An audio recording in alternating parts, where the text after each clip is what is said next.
Okay, बिस्मिल्लाहिर्रहमानिर्रहीम and अस्सलाम वालेकुम। तो आज मैं डिस्कस करूँगी अपनी डीएमसी विथ यू पीपल, क्योंकि बहुत सारे स्टूडेंट पूछ रहे थे कि हम 100 के सब्जेक्ट्स लें या हम 200 वाला जो सब्जेक्ट है एज ऑप्शनल हम ले सकते हैं कि नहीं ले सकते।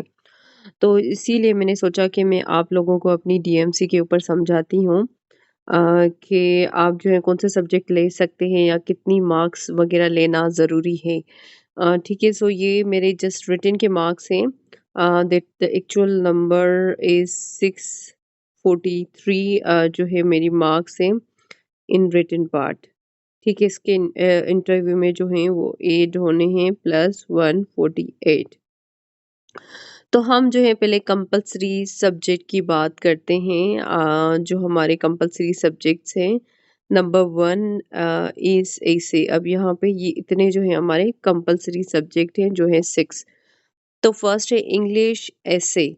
अब इंग्लिश एसे जो है ना वो कितनी मार्क्स का है, वो है 100 मार्क्स का।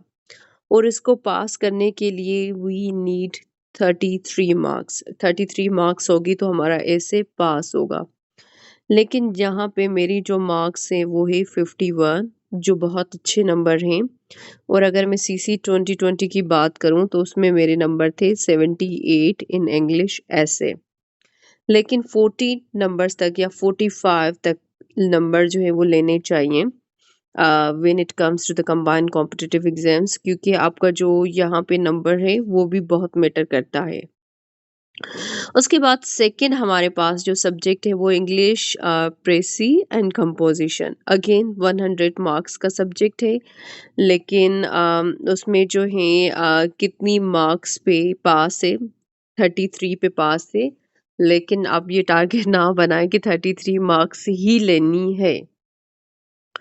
तो इसमें क्या है कि आप 50 प्लस भी मार्क्स ले सकते हैं। लाइक यू कैन सी जो मेरे नंबर हैं वो है 53। अब उसके बाद तीसरा वाला जो पेपर है ना जिसको अभी मैं इंडिकेट करने वाली हूँ वो है हमारे पास जनरल सिंधी या उर्दू है। ठीक है, अब यहाँ पे ये ऐसा पेपर है जहाँ पे आप स्कोर कर सकते हैं। लाइक जनरल सिंधी बहुत ही आसान ऐसे होता है, उसमें पोइट्री एंड ग्रामर का कुछ पोर्शन। तो यहाँ पे देखिए मेरे 70 प्लस जो है नंबर हैं। तो यहाँ पे आप बहुत अच्छा स्कोर कर सकते हैं इस पेपर में। अब उसके बाद हमारे पास जो दूसरा पेपर होता है वो होता है current affairs and Pakistan affair का। अगेन वो 100 मार्क्स का है, वो 33 पे पास है। लेकिन यहाँ पे जो मेरी मार्क्स हैं वो 39 है, कम है, इससे ज़्यादा होनी चाहिए थी। लेकिन मैंने जो है ये वाला गैप देखें ऐसे से फिल हो गया क्योंकि ऐसे में इतने नंबर्स तकरीबन कैंडिडेट से जो वो नहीं ले पाते। तो ये यहाँ पे जो है एक किस्म का जो गैप था वो फिल हो गया। अब उसके बाद में से दूसरा जो सब्जेक्ट है compulsory and second last general science and ability, तो इसमें भी 69 अगेन बहुत अच्छे नंबर हैं। एंड उसके बाद इस्लामिक स्टडीज़ लाइक 70 नंबर बहुत ही अच्छे नंबर हैं। और मेरे इस्लामियात में नंबर जो हैं वो हमेशा से ही माशाल्लाह से बहुत अच्छे आते हैं। लाइक अगर सीएसएस की बात करें तो मेरे सीएसएस में भी 72 नंबर्स थे। तो यहाँ पे मेरे हैं 70 नंबर। तो यहाँ पे देखिए जो कंपल्सरी में स्कोर है ना, एक पेपर को छोड़ के सब पेपर्स में एक्स्ट्राऑर्डिनरी स्कोर है।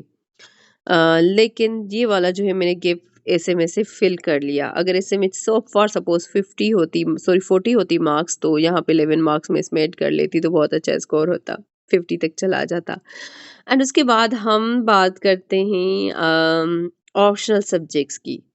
जो आप लोग पूछते भी रहते हैं मुझसे, तो मैंने तो कोई ऑप्शनल सब्जेक्ट्स चेंज नहीं किए थे। तो अब यहाँ पे देखिए ना मेरा यूरोपियन हिस्ट्री है। ये कहा जाता है कि वो उतना स्कोरिंग नहीं है और डिस्करेज भी करते हैं लोग। लेकिन ये मैंने जो है वो लिया था। क्यों लिया था? क्योंकि मेरा ये सीएसएस में ऑप्शनल सब्जेक्ट्स था। तो ऑप्शनल सब्जेक्ट था तो मेरे पास इतना टाइम नहीं था कि मैं अलग से जो है कोई और दूसरा सब्जेक्ट तैयार करूँ। तो I went with the same subject European history. तो यहाँ पे ये अगेन 33 पे पास है। लेकिन मेरे जो नंबर हैं वो है 80, जो एक बहुत अच्छा स्कोर है। अगर मैं सीएसएस की बात करूँ तो उसमें मेरे नंबर हैं 84। अब उसके बाद ये है इंटरनेशनल रिलेशंस। अब ये जो है ना 200 मार्क्स का सब्जेक्ट है, like international relations part 1 and part 2। ये ऐसा नहीं है कि आपने पार्ट 1 ले लिया और पार्ट 2 जो है पॉलिटिकल साइंस ले लिया, या part 1 and political science part 1, ऐसे नहीं होता। आपने दोनों जो है ना पार्ट जो है वो चूज करने होते हैं। अगर आईआर ले रहे हैं तो IR part 1, IR part 2, and the same cases with the political science. तो हम इन दोनों को मिला के ना हमारे पास मार्क्स जो बनती है वो बनती है 200। अब जो मेरा पेपर 1 है ना, पेपर 1 में मैंने स्कोर किया है 66, और जो पेपर 2 है मैंने उसमें स्कोर किया है 54।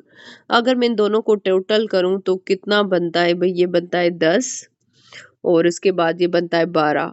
120 स्कोर है मेरा। कितना? 120। तो 200 में से 120 स्कोर लेना बहुत अच्छा है, लेकिन आप लोग कहते हैं कि मैम हम जो है 100 मार्क्स का सब्जेक्ट लें। उसके ऊपर भी हम डिस्कस करते हैं। उसके बाद है सिंधी लिटरेचर, जो 33 पे पास है, एंड अगेन उसमें जो मेरे नंबर्स हैं वो 85 हैं।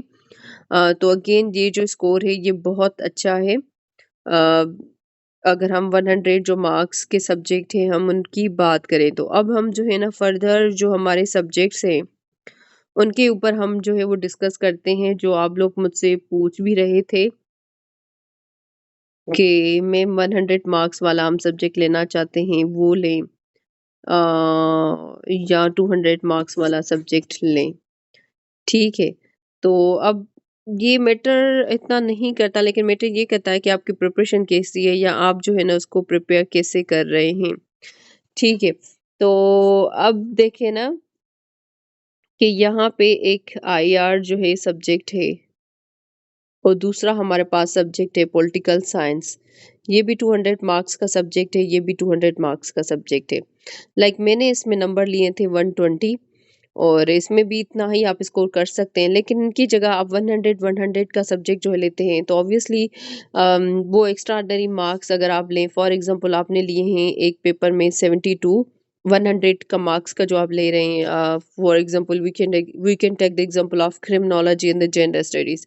आपने जेंडर में स्कोर कर लिया 72 और क्रिमिनोलॉजी में स्कोर कर लिया 73, तो हम टोटल करते हैं कितने होते हैं? 5 एंड 7 14। तो आपको ये जो है ना 145 स्कोर बनता है इंस्टीड ऑफ 120 जो मेरा बना था आईआर में। मतलब देखिए ना आपको 15 नंबर्स ज़्यादा मिल गए। लेकिन ये ज़रूरी भी तो नहीं है ना कि आप 100 मार्क्स का सब्जेक्ट जो है वो ऑप्ट कर रहे हैं तो उसमें आपको जो मार्क्स मिलेंगी वो 70 प्लस ही मिलेंगी, 80 प्लस ही मिलेंगी। तो उनका जवाब वही है कि अगर आप 200 मार्क्स का भी सब्जेक्ट लेते हैं तो उसकी अच्छे से प्रिपरेशन करें। अगर आप 100 मार्क्स का भी सब्जेक्ट लेते हैं तो उनको भी बहुत अच्छे से प्रिपेयर करना है। जैसे आप जो है ना 60 प्लस नहीं बल्कि 70 प्लस, बल्कि कोशिश करनी है कि 80 प्लस जो है आप उसमें स्कोर करें।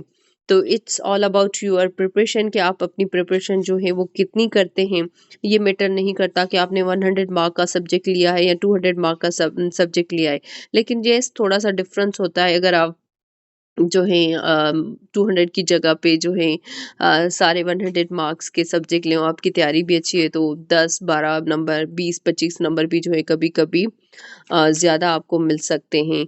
सो now it's up to you कि आप कौन सा सब्जेक्ट चूज़ करते हैं, 200 वाला सब्जेक्ट चूज़ करते हैं या 100 वाला चूज़ करते हैं, और आप इसको उसकी जो प्रिपरेशन है या तैयारी है आप कैसे जो है वो तैयारी करते हैं। लेकिन मेरे ख़्याल में अगर आप पेपर पूरा अटेम्प्ट करते हैं, लाइक हमें कितने सवाल करने होते हैं, 5 जो है वो क्वेश्चन सॉल्व करने होते हैं।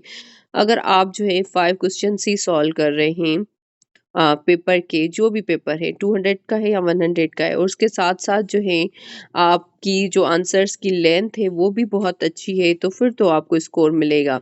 मतलब आपको 200 वाले सब्जेक्ट में भी स्कोर मिलेगा, आपको 100 वाले सब्जेक्ट में भी स्कोर मिलेगा। So it was all about my DMC and the subject selection, and thank you so much.